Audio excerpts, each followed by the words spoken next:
Welcome Jacquie Jordan, Emmy-nominated television producer, author of Get on TV, and the recent book Heartfelt Marketing, Allowing the Universe to Be Your Business Partner, founder of TVGuestpert.com.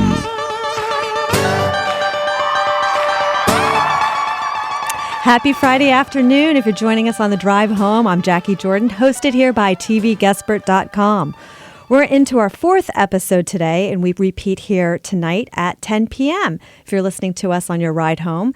Also Sunday at 5 p.m. on AM KZSB News Press Radio, Santa Barbara. And on the homepage of TVGuestpert.com, we also air on Blip TV. And if you want to friend us, join us on Facebook at Jacquie Jordan Inc. TVGuestpert.com, and we would love to know that you're out there listening. And just a note, if you're a big fan of the show, and of course we hope that you are, next week we will be preempted for the USC Santa Barbara football game, and what better reason to be preempted than that, right? Our studio producer here is Richard Dugan, and I think we've got a friend with us as well, Mark, who's joining us in studio, and Dylan Hanley is also producing with us in production today. And I wanted to say that it was a really big, crazy week. If you're on the ride home, boy, It was definitely, aren't we glad to be driving home? That's certainly what I can say. This is the radio show where we talk industry with the experts, and we certainly have all the experts joining us this hour. Today we're going to talk about the television show lineup, because we're well into the fall season now. It's November 5th, and so some of the shows on television are coming and going, and some of them are surprises that are sticking around, and some of them are disappointments that they are going off the air.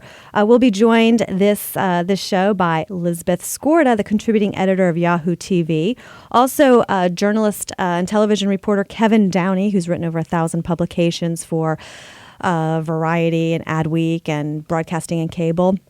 Later on in the hour, we will also have attorney Mychal Wilson of MindFusionLaw, who handles entertainment law, who's going to talk about kind of the impact that some of these shows have contractually in regard to the cancellations. And finally, we will wrap the hour up with the bubbly casting agent, Susie from Trilogy Talent, who it's her actors who either get the jobs and the huge breaks that come from these seasonal pickups or drops or the disappointments. So that's what we have coming up this hour. And then just also on the TV Guestpert front, if you're joining us in Santa Barbara, you're probably savvy because you're in the very nice prime real estate area here and very entertainment industry. And if you are also joining us on the internet and some of this information is new to you, you can get any information you want to kind of catch up on the conversation on tvguestpert.com. So anyway, we had a real big week. We were in Las Vegas for the Shine event, which was a women's entrepreneur event.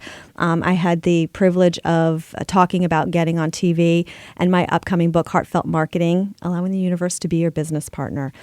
If you happen to need a business partner like that, that one would be the one I suggest you get.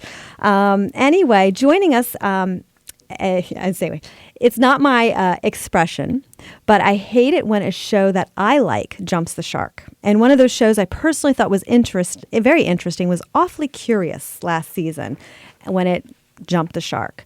And joining us on the show by phone to tell us what stays, what goes this fall season is the contributing editor for Yahoo. Lizbeth Scordo writes about all sorts of different television series, including drama shows to sitcom to reality shows. Some of her interview includes Jamie Oliver, Jeff Goldblum, Bristol Palin, and even Betty Ford. She has also contributed her work to TV Guide, and she also does some writing on food, which we all love that too, for Eater LA. Please welcome Lizbeth. Thank you so much for joining us. How are you? Hi, I'm great. Good. Glad you're here with us. So give us the scoop of what stays, what goes in the fall season this year. Well, first off, which show were you talking about jumping the shark? Oh, do we want to get right into that one? Right, that's giving the punchline away, but Big Love jumped the shark. Okay, because that's one I was going to talk about. So we're on the same page with that. Yeah, HBO just announced that Big Love is going to be canceled. Well, is canceled, but it will air its final season 5, starting in January. So that'll give viewers a chance to see it one last time and wrap up the show. But yes, you could say it definitely jumped the shark last season. There was just good so like much that. going on. HBO is good like that. They give viewers long-term grieving process. Like you go out knowing the show's going off the air. It's a different experience watching a show when you know it's not coming back. And HBO certainly gives us that long-term process. That's right. Yeah, they did that with The Sopranos. They did that with The Wire. They did it with Carnival too. That's Remember right. that? Yeah. I was probably the only fan of that yeah, show. That didn't have quite the Sopranos viewership. But then other shows like Jimmy Smith's show, that was like how many episodes did that even air? Yeah, Outlaw, that came and went, just a few. They may be kind of running out whatever they have on a late night weekend slot somewhere. But yeah, that was just a couple of episodes before it got canceled. You know, what's funny about that is the premiere did really well. They did kind of a sneak peek, they called it, and aired the premiere on a Wednesday, and that got pretty good numbers. Then they moved it to its regular Friday night time slot, and it just fell off from there. So, you know, you might be able to blame the time slot, because I know Jimmy Smith usually has pretty good success on television, and the show wasn't bad. Jimmy Smith, if I was going to put my money down on a successful long-running television series, I would definitely put my money down on Jimmy Smith's. Sure, yeah. And you know what's, I did a story earlier this year on primetime stars choosing primetime over pensions, meaning retirement age guys, and Jimmy Smith was one of them, but also Tom Selleck, who is the lead in Blue Bloods, which is doing really well. Also on a Friday night, but yeah, getting pretty good ratings. And that is a cop show about a family of cops and a district attorney's sister, who's played by Bridget Moynihan, and people are liking that show. So, you know, he's doing pretty well. And then also another retirement age actor and beyond, William Shatner, who's doing well on Bleep My Dad Says, which is a new CBS sitcom. CBS is really doing well overall. Yes, CBS is actually hitting it out of the park. Mm-hmm. Yeah, Hawaii Five-0.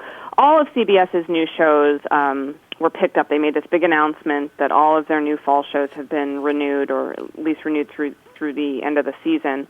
The Defenders is the only one that's a little iffy on ratings, but they decided to go with it to see what happens. And we've also got DirecTV's also picking up some of the shows that are canceled, which is kind of a smart programming move.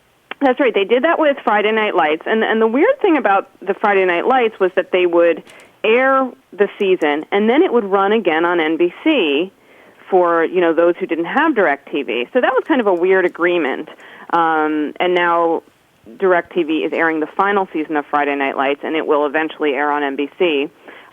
They are doing the same thing, saving the show Damages that FX wanted to cancel. However, they're not doing the re-airing on FX. So if you want to see Damages, you have to get DirecTV. I don't know how this will work for them, if this is going to really add to their bottom line or not, but they're trying it. Well, Elizabeth, thanks so much for joining us this afternoon and giving us the scoop. And if you stick around, you will hear we've got Kevin Downey, who spent a lot of time researching what happened to NBC, who had the reins of must-see TV for a long time, and as Elizabeth just said, is almost last pace in the process of television programming. So stay with us. We'll be right back on the Jackie Jordan Show, presented by TV Guestbird on AM 1290 KZSB. The Jackie Jordan Show with host Jackie Jordan on TVGuestbird.com. Radio KZSB, 1290 AM Santa Barbara and worldwide.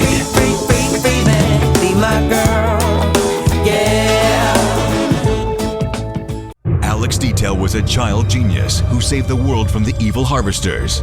But a decade later, this mysterious alien force has returned, and Alex is no longer a prodigy. Now, in order to save the world again, he must survive his kidnapping, fight his evil clone, and get his ship to the planet Pluto, where he will uncover the universe's ultimate power. Alex Detail's Revolution, a thrilling new novel by Darren Campo. Buy online or wherever books are sold. The Jackie Jordan Show, presented by TVGuestbird.com on News Press Radio KZSB 1290 AM Santa Barbara. Light Welcome back. I'm Jackie Jordan, and we're presented by TVGuestBert.com on AM 1290 KZSB. And we're actually in the middle of talking about the fall lineup shows because we're well into November. If you're joining us in the car driving home, we're talking, and you just turned us on, we're talking about the shows that are staying and the shows that are going. And we just had Lizbeth Scordo, the contributing editor of Yahoo TV, giving us, some of the cancellations and the big news. Now joining us on the line is Kevin Downey, who has written over 1,000 been published in 1,000 publications in the trades in the industry, including Variety and Adweek. And I know Kevin from about 5 years ago. We had a similar. We had the same book mentor, so that's how I'm acquainted with Kevin. And he spent a lot of time researching the transition. I'm going to use that politely, of NBC from must-see TV to practically the death of must-see TV. Kevin, how are you? Doing great. Thanks for speaking with me. Yeah. Well, I was impressed, and I knew that, in the time that you as you continue to write, but at the time, you kind of predicted the programming change that was going on with NBC. What are some of the struggles that they're having? Well, the struggles that they're currently having is that they've been in last place for about 4 years. That's pretty bad. CBS is stomping them. When it comes to the major broadcast networks. And just to put that in perspective, I mean, to be in last place is one thing, but NBC had been number one pretty much, for the better part of 20 years. And certainly on Thursday nights, they were number one for 20 consecutive years. They were the biggest powerhouse when it came to advertising revenue. By far had the most viewers, had an upscale audience. So it's been a pretty substantial fall. It's not just that they're in last place. They have fallen really far. And one of the things that you said that has been a shift for them is that they changed the formula. Well, they did. And actually, one thing that maybe the average TV viewer doesn't notice about TV programming is particularly on Thursday night for NBC for decades, they had 4 comedies followed by a drama, which unto itself does not sound all that interesting, Jackie, I realize that. But one of their leaders, presidents, chairman, Fred Silverman, back in the early 1980s, kind of had a tumultuous run at the network. But he instituted that, 4 comedies in a network. And it's one of those things that has been so successful that we don't really pay attention to it. Mm-hmm. And in the mid-2000s, NBC, for reasons that are completely unclear, got rid of that formula. At least for a while they did, and to their detriment.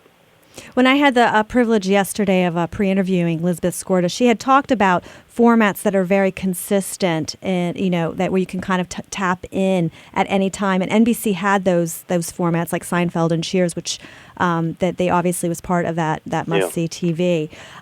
But, you had mentioned that, they kind of changed the format when they went to Apprentice, and they went the Donald Trump way, and reality show way. Well, in NBC's defense, I completely understand why they put The Apprentice on Thursday nights, replacing dramas. 10 o'clock on Thursday night had for years been legendary TV. Hill Street Blues, LA Law, ER. A few years back, I'm sure most people remember, ER was going off the air after 13 years or something like that. And The Apprentice was a gigantic hit. Donald Trump was everywhere. It was. Reality TV was, perhaps the hottest it had ever been. So I understand that NBC put that there. Mm-hmm. However, it kind of cheapens the legacy, I think, of NBC and its schedule for the prior 20 years.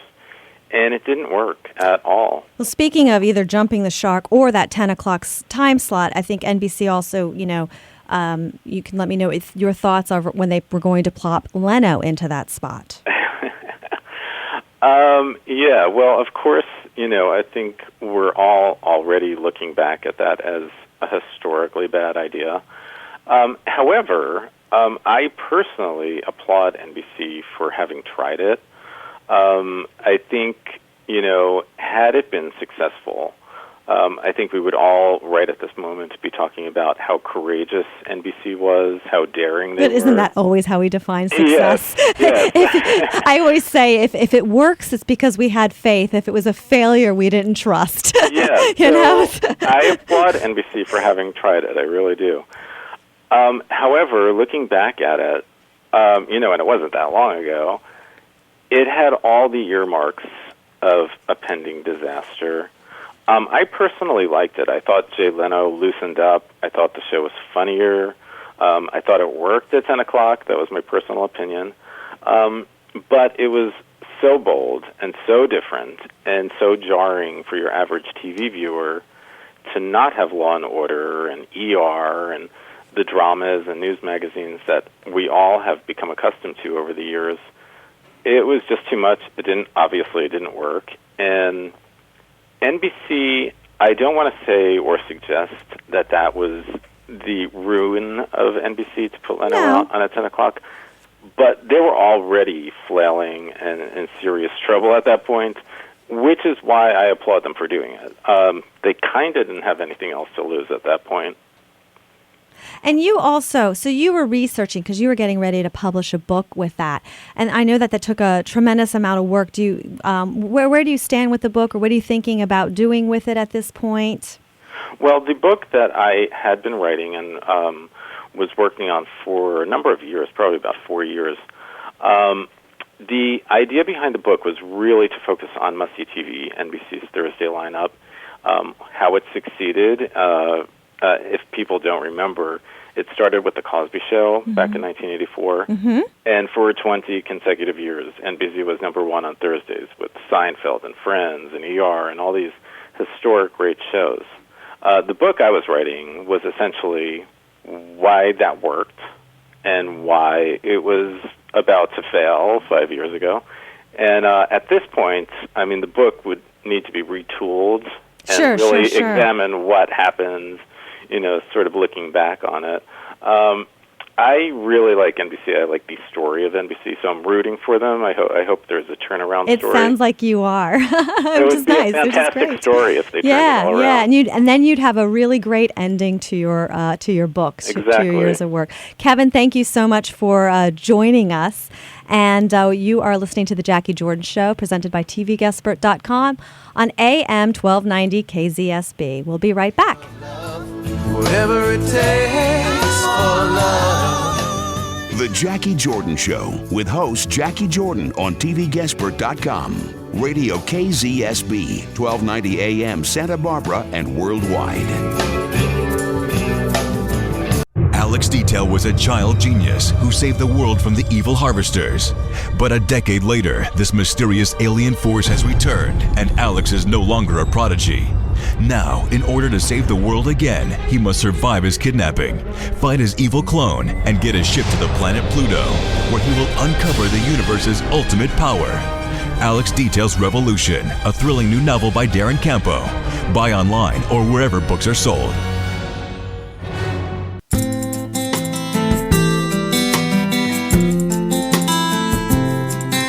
The Jackie Jordan Show, presented by TVGuestpert.com on News Press Radio KZSB 1290 AM Santa Barbara. Close your eyes, my love. Thank you so much for joining us on your drive time home this week after a long week.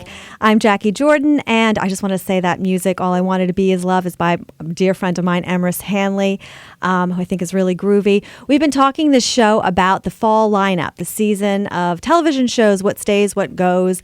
Some of the shows that I think that I've been really steadying and that just keep going are like Dancing with the Stars and American Idol. But what happens to the actors and the producers and the writers and that when the shows get canceled? Here to talk about that with us is attorney Mychal Wilson of MindFusionLaw out of Century City. He's also a TV guestpert. Hi, Mychal. Thanks so much for joining us. How are you?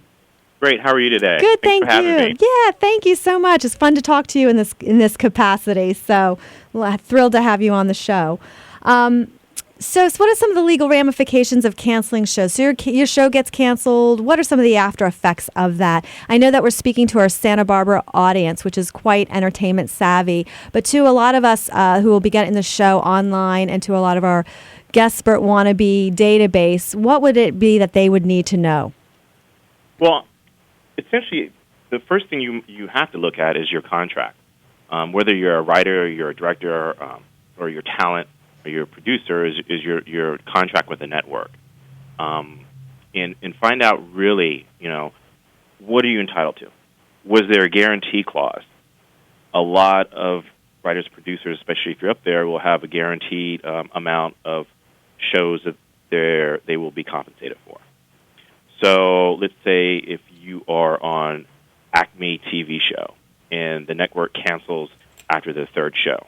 Well, was there a guarantee for 12 episodes? If there was, then, your show will be canceled, but you'll be paid for the entire 12 episodes. Having been obviously a television producer, I like to say for 10 plus years, and it will always just be 10 plus years, that, I have watched some very fat payouts of, even some talk shows that were canceled, right away, where the talent gets. I thought to myself, geez, I wouldn't mind being canceled and walking away with that paycheck. I have to work for a couple of years. There's nothing bad about that cancellation. Well, does that happen? Does that still happen? Well, yeah, actually, the Conan and Brian show is a great example. Great example. In fact, at the top of the hour, we were talking about that whole 10 o'clock spot, and that's basically, it was really his contract that had to maneuver that programming change. Yeah, it actually, again, it's all about the legal foundation. His attorneys did a great job in terms of the buyout. In terms of the rest of the money he received from NBC. But there were some issues with Jay Leno, for example. In Jay Leno's contract, he had a guaranteed time slot. Mm-hmm. Conan did not have a guaranteed time slot. This is alleged. So that was the issue. And the other issue, though, interestingly enough, which has become a big issue right now with Conan and his new show, is that Conan created all of these new ideas when he was with, NBC. So the issue becomes, okay, well, what can he take from NBC to his new show? What has he established as his? And there was recently a big thing about his so-called masturbating bear idea, mm-hmm. Which he wants to bring to his new show. NBC was like, well, wait a second here. You created that, under NBC, under your contract with NBC. So, those are some things to watch out too. Generally, when you sign these contracts, you're signing away a lot of your right. And just one thing I want to put in there is that in any breach of contract claim, it's, the first thing you look at is there a breach of contract? And you look at what the terms of the contract stipulate. Mm-hmm. And another thing that's very important in terms of what happens after the show, and we can go into this, is who owns the copyright. The copyright law is actually in our Constitution.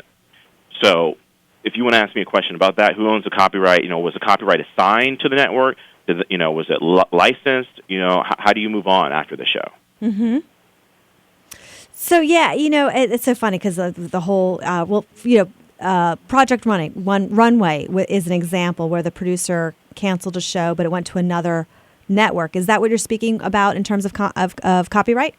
Yeah, well, that's one example where the Weinstein Company, had owned the copyright to Project Runway.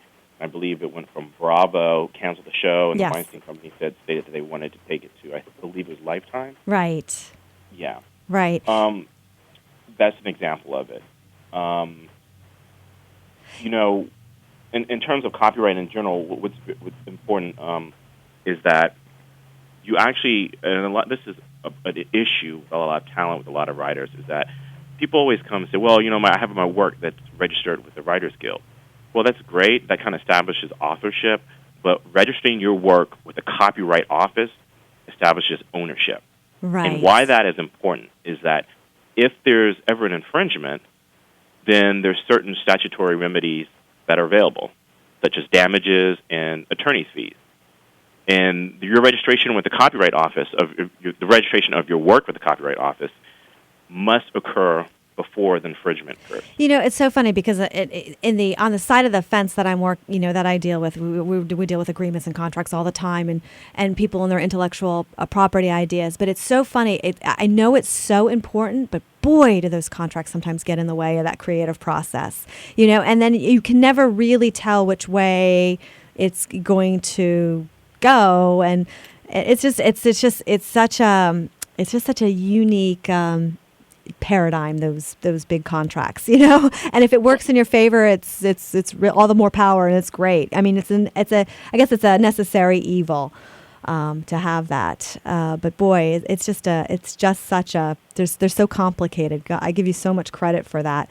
Well, they are, and you try to anticipate the future of any complex legal issues or problems that may arise during your client's it's like major outthinking of a lot of things. But when you see what happened with the Leno and the Conan O'Brien show, you're like, yeah, I get that. But it just always fascinates me. All the contingencies. I mean, I know that when we've hired, we've had most favored nations, which is which is a common legal term that one person can't get paid more than nobody else can get paid more than that person. Those type of salary ceilings and a lot of things like that. Right. I know. Oh, go ahead. I was going to say there's one more interesting case, which is pretty well known in the industry, and a lot of people's hands were chopped off. Warner Brothers and the Dukes of Hazzard. Okay. Years in the mid-'70s, there was a producer who actually produced a. I'm going to ask you to hold that thought because you're going to stick around for the next break. So we're going to go to a commercial. Stay with us and hold that thought for us. Yep. Your love, whatever it takes for love. The Jackie Jordan Show with host Jackie Jordan on TVGuestpert.com. Radio KZSB, 1290 AM Santa Barbara and worldwide.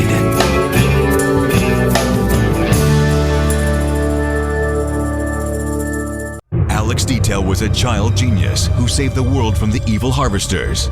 But a decade later, this mysterious alien force has returned, and Alex is no longer a prodigy. Now, in order to save the world again, he must survive his kidnapping, fight his evil clone, and get his ship to the planet Pluto, where he will uncover the universe's ultimate power. Alex Detail's Revolution, a thrilling new novel by Darren Campo. Buy online or wherever books are sold.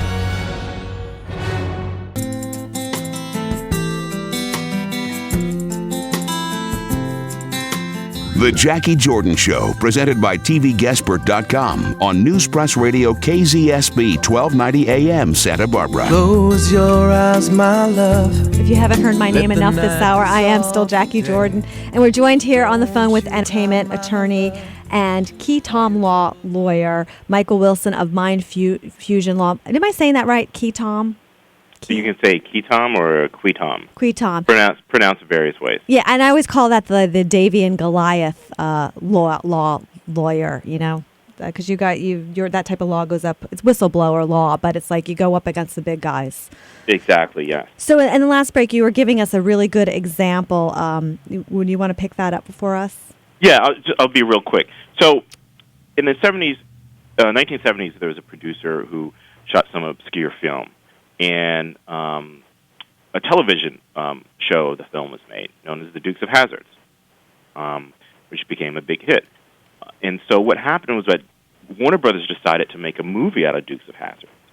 And you're speaking the recent one with Jessica Simpson and the bring back of the Daisy Dukes. Yeah, okay. Jessica Simpson, Johnny Knoxville, yes. Sean William Scott, yes, and Burt Reynolds. And a TV show, basically Warner Brothers was going to make a movie off the TV show. Well, you think Warner Brothers, with all these attorneys, would check the chain of title, and they actually just acquired the TV rights and not the movie rights.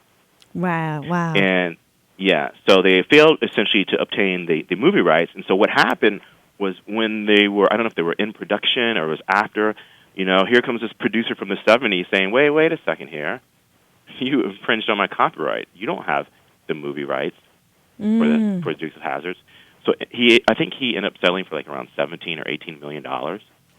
Wow. Which was more than the combined salaries of Simpson and Reynolds. Yeah, that's why that whole thing becomes like a chess game to me. I know in my new book, Heartfelt Marketing, Allowing the Universe to be Your Business Partner, I actually talk about a movie deal that we put together where our producing partners we paid a ton of money also for a Century City law firm to negotiate this contract and credits and blah, blah, blah with the big studio, and when it all came down to it, was just like standard boilerplate, but boy, at the time were we all filled with self-importance because we had, the big lawyers on our side, but it really was, standard boilerplate contract and quite, equanimable. Right. As it all played out.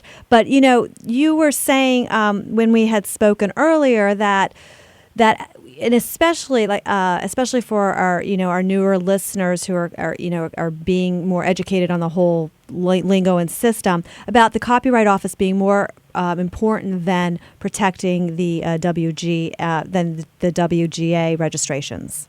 Yeah, that's correct. Well, essentially, again, the WGA kind of establishes authorship. There's procedural stuff. Agents want to see, talent agents or writers or script agents want to see that you register your work with the Writers Guild. They kind of govern, credits and compensation under the WGA. The more important registrations are actually the Copyright Office. That establishes ownership. It establishes, certain statutory remedies that are available for someone who has a registered work with the Copyright Office, and then their work is infringed on by another. And why does that make that attractive? Yeah, I was just going to ask you, the legal ramifications. So, okay, let's say Jane Doe walks in my office and says, hey, I had this movie here, someone, this movie idea, the script, someone infringed on it, Paramount's making it. Right. And my first thing is, okay, did you register it with the Copyright Office? And the reason why that's important is because, these type of cases take a lot of money, take a lot of time, a lot of cost. And I would know down the road, if there's a contingency fee agreement, that I would be able to recover my attorney's costs and fees under the copyright statute. Right. If she had registered before Paramount infringed on her work. If it was not registered, I would, like most attorneys, would probably walk away. Right. Yeah, I think that's interesting because I know on the producing side of things, we deal with a lot of ideas. I mean, you're going up to bat and you're pitching, you're throwing a lot of spaghetti up on the wall.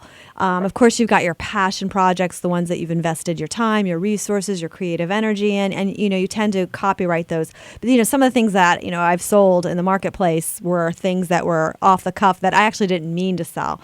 So as producers, I know sometimes we're like, oh, God, got to do the Copyright Office again. And so the WGA seems important, but at the end of the day, it always needs to be sealed. In fact, I always say if Business Affairs didn't call and it's not, the T's aren't crossed and the I's aren't dotted, it doesn't count. And the other piece of it is, once it's papered, it always change. The reality of the situation when it's papered. It's that's just the bottom line. Right. To register the Copyright Office is, I think for basic filings, about $35. You can go online and do it. You don't need an attorney. Yep. The other thing, Jackie, which is actually, I had a client once who came to me and was part of a project. He was totally ignored by the 6 defendants. I mean, big media conglomerates and production companies. What he had was a contract with this other producer. And basically, our position was, hey, if he's not even entitled to compensation, I said, look, this guy, our client, has a contract here, and he's actually a copyright owner. So I actually went to court, and this is a funny story. By myself and the defendants had 6 or 7 attorneys.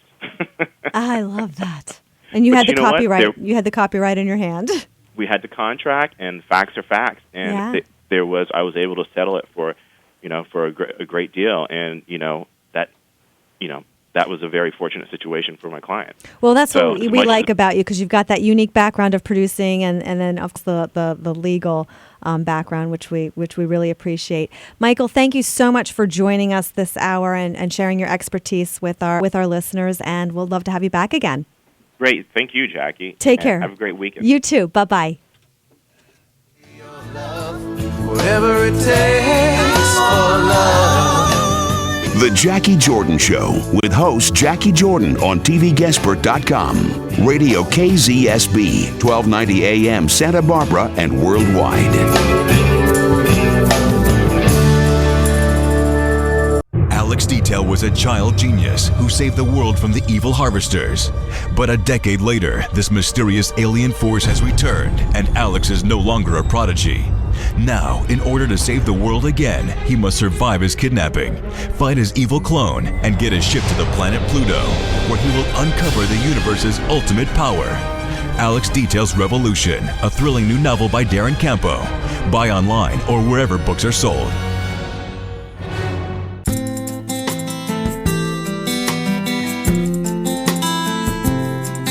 The Jackie Jordan Show, presented by TVGuestpert.com on News Press Radio KZSB 1290 AM Santa Barbara. Close your eyes, my love. Hi, welcome back. If you've been joining us for this hour, and if you just tuned in here at 1290 AM KZSB, we have been talking for the last hour on the show. It's the industry show with the experts. We've been talking about what happens to the fall season because it's November. Some of the shows are being canceled. Some were pulled right away, and some have been renewed already.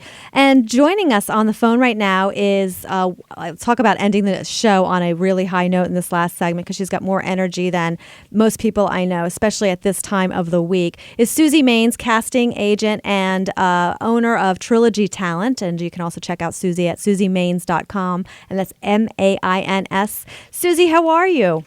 Oh, I'm great, Jackie. How are you? What'd I tell you? High energy. We love it. So thanks for joining us and our folks who are driving home this afternoon.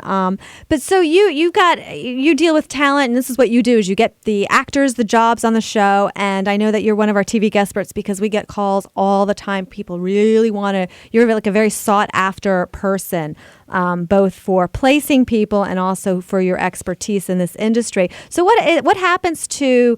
How do you? I mean, even just how do you handle the actors that lose their jobs? Because of these decisions, because it's a big gear up process, it's a big birthing process, and then sometimes it's just done. Oh, it's never done until it's done. It is absolutely the biggest roller coaster ride ever. I mean, I can tell you, even once I had a client who she had a pilot, and the pilot got picked up, and that's most exciting because, now you think you've got a show, but then there's one other step. Then the actor has to get picked up with the pilot. Well, that happened, so the pilot was called The Misadventures of Fiona Plum, and the child was a little girl named Macy Quicksearch. She got picked up with the pilot, and then it was exciting because it was announced on the fall season, and it was going to be this, amazing show, and they picked up a full order of shows.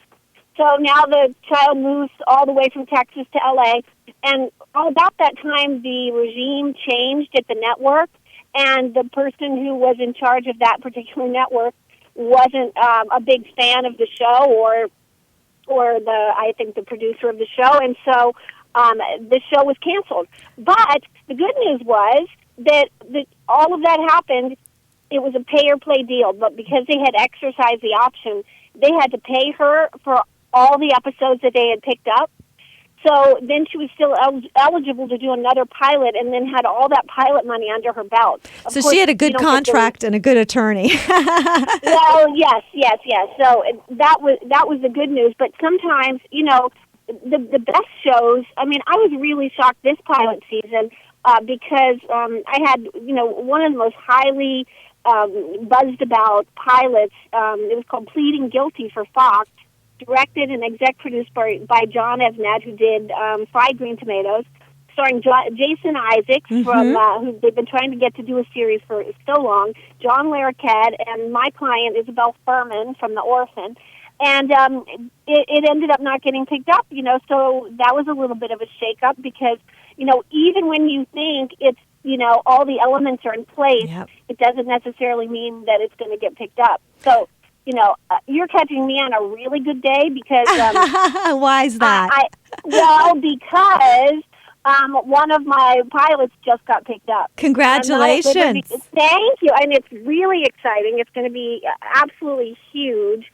And I'm not allowed at liberty to say because, the network wants to announce it, but you'll be hearing about it, and I have the star of it, and so it's it's a good day for me to talk about this. Oh, isn't that funny? I love it when my timing is like spot on, I know, it's spot on, but, it can be really hard because, pilot season, you can book 5 pilots in a pilot season and have it be, fantastic, and all of them be thought to be great, and then all of a sudden, none of them get picked up, and some random shows get picked up. So, it's hard because, that's steady money for an actor and steady money for the agent and the manager and all down the line, and even the casting director. I know sometimes I'm in yoga and, there's some of the actresses are in there and I can hear them, the angst of wondering if their pilot's going to get picked up, or, they get a short-term episode run, so they don't know if they're going to be on it for a longer period of time. And, they're going with that roller coaster ride, as you say. No, and it's really true. I mean, you can be on a show. I mean, I have a client who was on the series for 5 years. And the series got, it was just such an exciting show, The New Adventures of Old Christine. And it was never a done deal. We got picked up for 13, and then they'd add the back 9, yes. ever so. And then we weren't sure about the next year. And, believe it or not, people think, the stars will know ahead of everybody else, and it's just not true. You get blindsided, or you hear about it on television. I was on set with a client, and we got the news. Somebody saw it on the internet, and everybody was asked to clean out their lockers. That was the last episode. I was like, oh no. I mean, there is no mercy. There is no rhyme or reason to it, and it's just crazy, It feels like they're giving more and more shows once they even get picked up, the acts. It's just... and we were talking at the top of the hour, like, big name celebrity talent. That doesn't have anything right now to do with whether it's going to get picked up or not, And it used to seem that they would give shows a little bit more leeway to kind of find their footing, and it feels like it's a little bit more top or drop right away. And I think you brought up another point in which we've seen on the unscripted side of programming, which is my background, which is if there's a regime change, it's most likely the projects don't happen. And that has happened so many times. I have to tell my people to just hang in there because that regime will go someplace else. And a lot of times they do take their projects with them. Not always sure that that's the same for scripted television, although we're seeing now that shows... No, it's true. Yeah. The one I just told you about, when the change of regime happened, here was this show situated so wonderfully, all picked up, announced for the fall season, and off it went. So do you live off of your BlackBerry? Like, that's the only thing I could think with all that you've got going. Are you living off your BlackBerry? Completely and totally. If I don't have this BlackBerry, it's like my 2 arms are cut off.